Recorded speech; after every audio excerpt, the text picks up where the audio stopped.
Hi folks, Steve the Hurricane here, and on today's episode of A Drink with the Hurricane, we are going to continue our discussion on hospital marketing. Cheers. This is A Drink with the Hurricane, the home care sales and marketing talk show that discusses all things growing your home care business.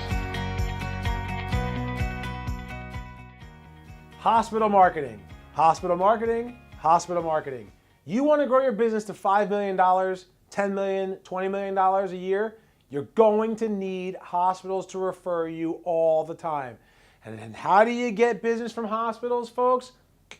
That is a upcoming Hurricane Marketing Enterprises Home Care Millionaires Boot Camp exclusive this July, St. Louis, Missouri. Buy your ticket today to learn how to do the whole thing. Save $100 off the full ticket price. Now this right here is one slide of 10 to 12 slides or so that I'm going to present on hospital marketing. This is actually the second slide on reconnaissance, because in order for us to get into a hospital, we have to do our homework. We have to go on a reconnaissance mission. It's a fun presentation. This is the third week I'm talking about it. Last week I talked about LinkedIn. The week before I talked about finding out what events that they have. And today I'm going to talk about find out if they offer what you do as part of their hospital system, or if they do it in-house. Why is this important?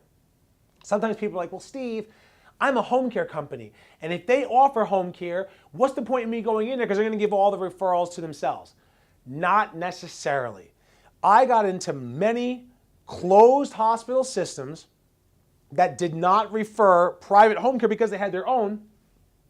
The reason why I was able to get in there is the reputation of the agency affiliated with the hospital is usually a poor one. Why? Well, think about it. Every part of healthcare is insurance pay. Medicare, AARP, Horizon, Aetna, whatever it is the person has. Cigna, Oxford, health insurance pays for what you have. So hospitals are used to dealing with stuff or services that are a benefit as part of an insurance payer source. The only part of healthcare that when hospitals have, they have a SNF, they have a home health, they have a hospice, they have a private duty, right? The only part of those four in that system that I just mentioned in the hospital itself that's not insurance-based is the private duty. It's the only part of it that's not insurance-based. As a result, they're not used to offering a service that is fee-for-service. They have a difficult time selling it, and they don't do well with it. This is the reason why, believe it or not, I've actually been to hospitals and worked with hospital-owned home care companies to get them to help them figure it out. And this is the reason why many hospitals are stopping or pulling out of this part of the business, because they can't figure it out. It's not worthwhile, so they just get rid of it and focus on what they know, and they could give it to you. Now, here's the cool thing. If you get into a hospital that has its own home care, there's two ways you can go about doing it.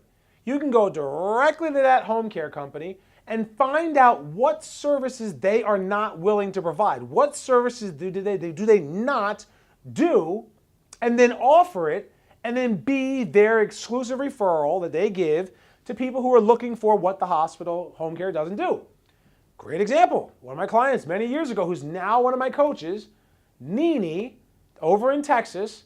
She was working for one of my clients, and she was killing it long before her husband moved to Texas, and then she had to go with him, obviously, and now she's one of our coaches.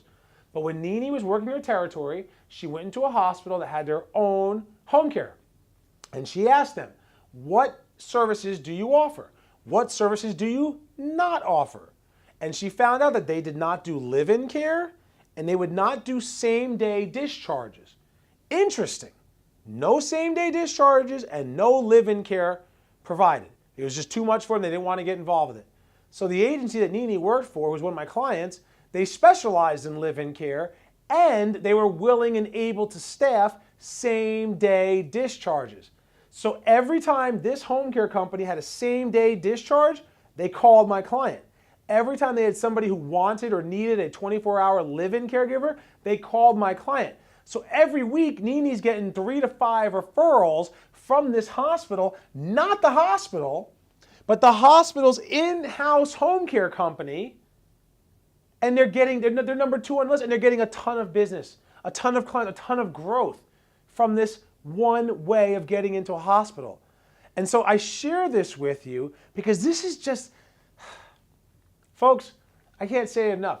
For me, it's too easy. I wrote this. This is, just think about this. This is one bullet on one slide of a 60-minute, 90-minute presentation at the upcoming boot camp.